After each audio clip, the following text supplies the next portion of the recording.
Alright, so today what I want to do is a quick install video on downpipes for this 2017 Camaro. And this thing has the 2.0 liter turbocharged engine, and one of the more popular mods for it is to swap out the downpipe. And there's a lot of advantages to doing that, which I'll get on later on in the video. But I want to treat this as kind of like an install. And I also have the rare opportunity to have 3 different types of downpipes all at once that we can look at and go over the different features to them. So let's get started. So first off, what we have is we got 3 metric 10 bolts here. And let's see if I can get that to focus. They're just little guys. They're real easy to crack apart.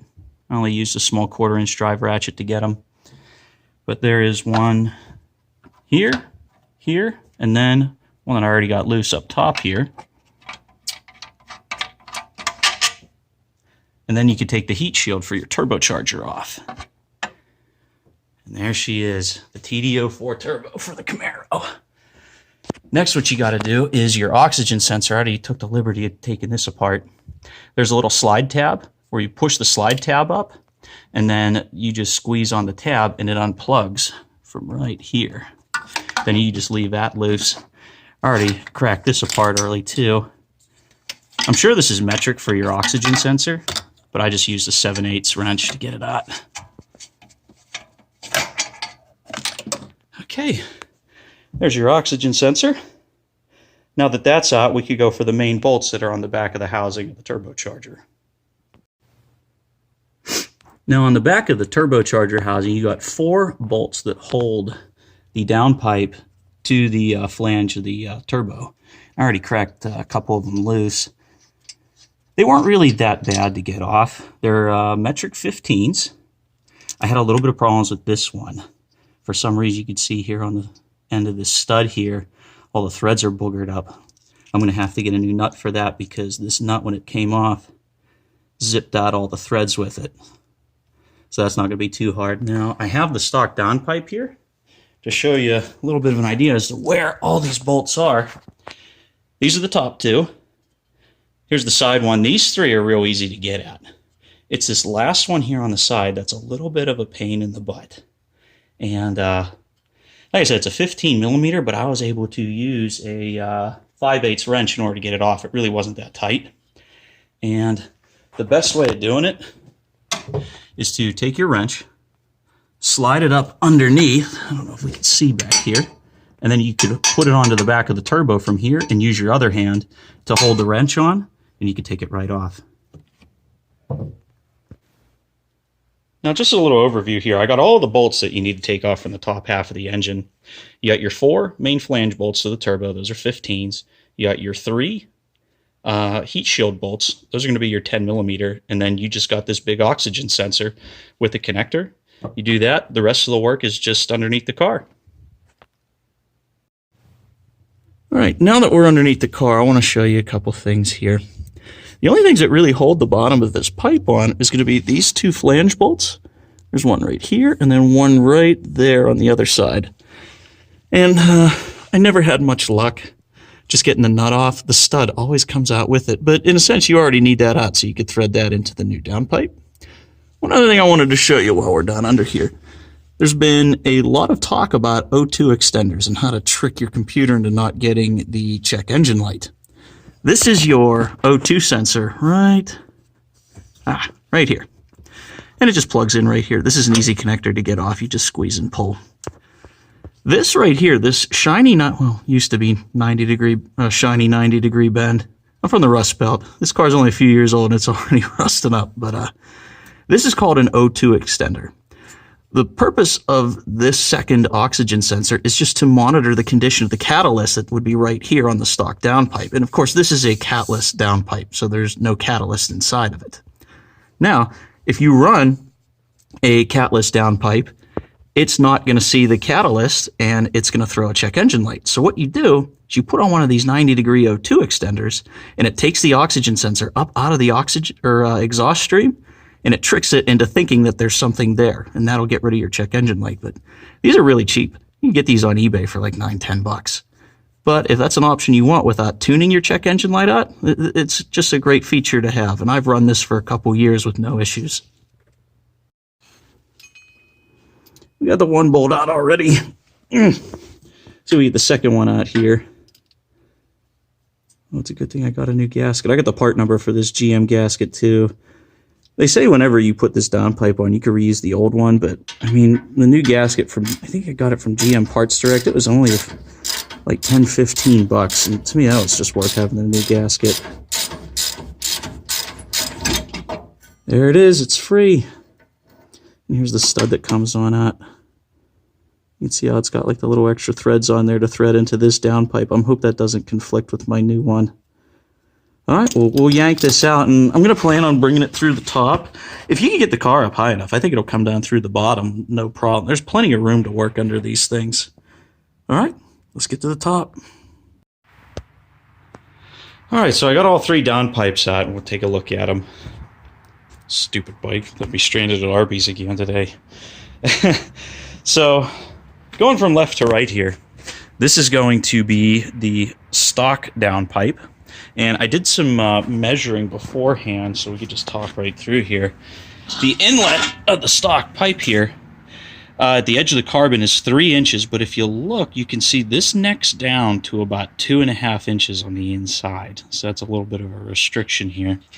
And of course, you could follow it down. You can see all the spots where they have for clearance issues with other components of the inside of the engine bay, and you got 2 mounts here to mount this thing up to the car. The flange on this end, on the exit side of the downpipe, this is about 3/8 inches, whereas this one up here, this is about a 1/2 inch thick flange. Now moving on to the next downpipe, this is the one that's going to go on the car now. This is the Rev 9 downpipe. It's catted, so it has a catalyst in here. The inlet here, this is 3 inches the whole way through. The flanges on this is just a tick under 3/8 inches for both the inlet and the outlet flanges. And my only other concern about this, these little hangers that are on the downpipe, they seem a little bit flimsy. I mean, they should hold up because there's really not a lot of tension on this downpipe. The one that came off the car, this is a ZZP pipe. And this is a catless one. As you can see, there's no bulge at the end here anywhere inside the middle of the pipe. Hence why I had to run the O2 extender on the bottom bung. But anyway, these flanges are right at 3/8 inches. So these ones on the Rev 9 pipe, they're just like a millimeter under what the ZZP size is. So that's nice with the ZZP kit. It comes with just a little bit sturdier flange. That's still 3 inches on the inside the whole way through. It's kind of hard to see, but I guess you'll be able to see why I took this one off. And I don't blame the company's fault on this. This is mine because I bought this secondhand. You can see the crack along the edge of the flange here. I can hold it up to the light. You can see it a little bit better. Nope. This thing's cracked probably about 300 degrees all the way around the inside of that pipe. That was giving me a check engine light. Could you see the hole at the top there for the O2 sensor? I think it was sucking some air in through the crack and making it think that it was lean and giving me, it should have been a P0171 code for lean bank 1, but that's still a good pipe if somebody wants to re-weld it. I actually got a buddy Luke coming over to pick it up right now, and he's going to probably re-weld it on the outside of the flange, and this pipe will live on again, just in another car, not mine. And of course, this is why I put the new gasket on too. You can see the old gasket just comes apart in just pieces. So, okay, time to get the new pipe ready to go on the car.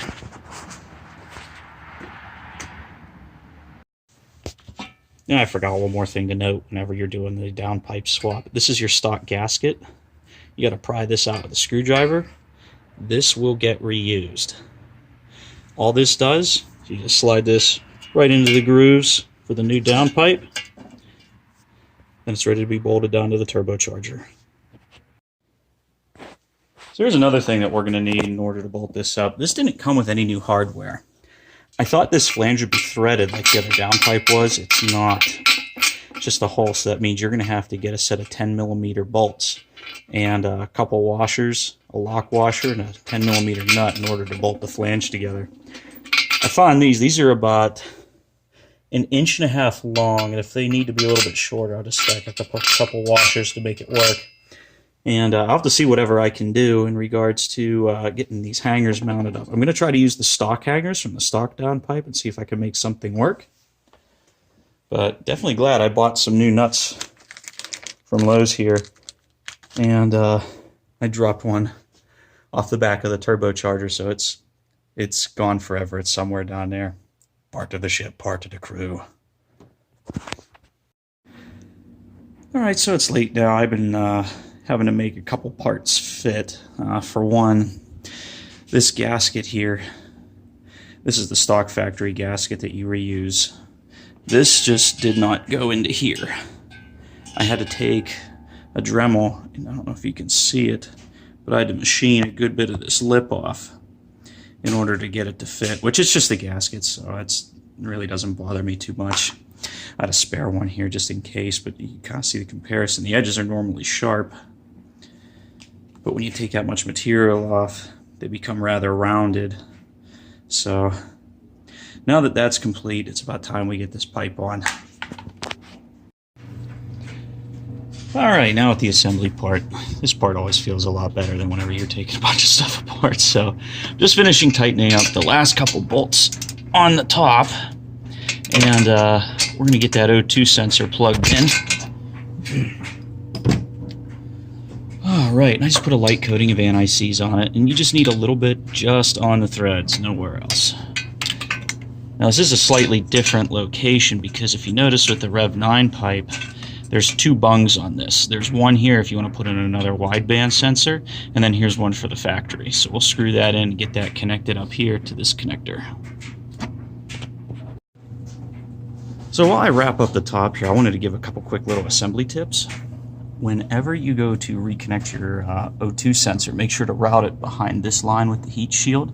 That way it keeps it away from all the heat from the exhaust housing on the turbocharger. Another thing is some people might have a little bit of a problem getting that nut onto the back of the turbocharger. The best way I found out is just take your hand and do it one-handed and reach down and you can feel it right there. Slide it on and then you can go underneath down here and up with a wrench and get it on and tighten it up that way. Before we head under the car, I want to show you this gasket, and this is the GM gasket. It's metal. And it's got this like little crush flange on the opposite side where that'll fit inside the stock exhaust pipe flange going to the back of the car. Also, if you notice, they got like these little Batman symbols here where these are going to hold your bolts in place while you bolt the downpipe to the rest of the exhaust. This is the GM part number if you do want to order it. Like I said earlier, it's real cheap. It's only like about 10-15 bucks.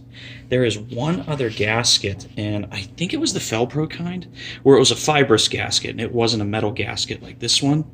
It only lasted about 1.5 years, and it was leaking pretty good, so I really want to try this GM gasket rather than the Felpro. See if we get a little bit longer lifespan out of it.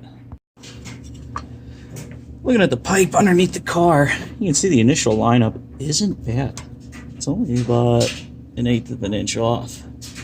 We're going to take our new gasket here, and like I said earlier, there is two definitive sides to it. The smooth side right here has to go towards the downpipe, whereas the crush side has to go inside the factory exhaust housing. And we'll lay that in there, and we'll get some bolts through. We'll see how the rest of this bolts up. So I wanted to go over how to install your 90-degree O2 extender. If you look here at the bottom part here, this will just thread into the bung. You don't have to make that super tight right now because whenever you are done, you're just going to be able to twist on this whole assembly and make it tighten. So whenever you get that tightened up, on the side here you can see this collet. You loosen this up until it gets tight with the bottom part of the barrel here, and you can point this anywhere you want. And now all you do is just thread your O2 extender into here and then connect it to the connector right up here. Now, the only thing left to do, now that we're under here, once I get that hooked up, if you look way up there at the top, you can see there's a bracket with an empty bolt hole on the end. The other downpipe did not have that, so that's kind of like a clever thing to have there. And I think that's a 6mm bolt. I just had a bolt laying around that I'm going to be able to put in there. Well, I was able to get that top hanger, and it is definitely a lot easier to do from the top of the car than the bottom. It's that bolt right there, and I'm pretty sure it's a 6mm. I was not able to find a solution for the bottom mount. I have all these stock mounts here that came with the stock downpipe, but no matter which combination that I did of these three, nothing seemed to bolt up properly, so I'm going to have to make my own U-mount. This did come with the Rev 9 pipe, and I wonder if this is for the Cadillac ATS guys, because there's just no way that I can use this or fab it or modify it for my application. So that's going to stay there. That'll go into the pile. So I'm wrapping up one of the last parts here of the car, and the brackets that came with it, I can't figure out how to make something work. But what I did is I was able to go to the hardware store, and I found some 90-degree brackets, and I bolted them together in a U. And I got a bolt going through here. I got a little nut as a spacer, because this needs to be a little bit longer, but I was able to use the spacer to make it work. And how it's going to go together is there's going to be a bolt right here going into the side of the aluminum block, and then this is just going to bolt together right like that, and that should be it. I really want to make a good effort into putting the hangers onto this, because it is well documented that you do need to have hangers on these downpipes, or else they're going to crack on the flanges again. It's been a long and hard-fought battle, but the battle is won. The car's nice and quiet again. I can now hear my radio whenever I go to work. Whenever you're putting on the new downpipe, you won't notice any real change to your exhaust tone. It might be a little bit bassier, and the decibels just might be a couple decibels more, but other than that, it's just going to sound like the other your old exhaust, just a tiny bit louder. Other than that, that worked out really well. It's exactly what I want it to be. Quiet when I want, and loud whenever I want it to be.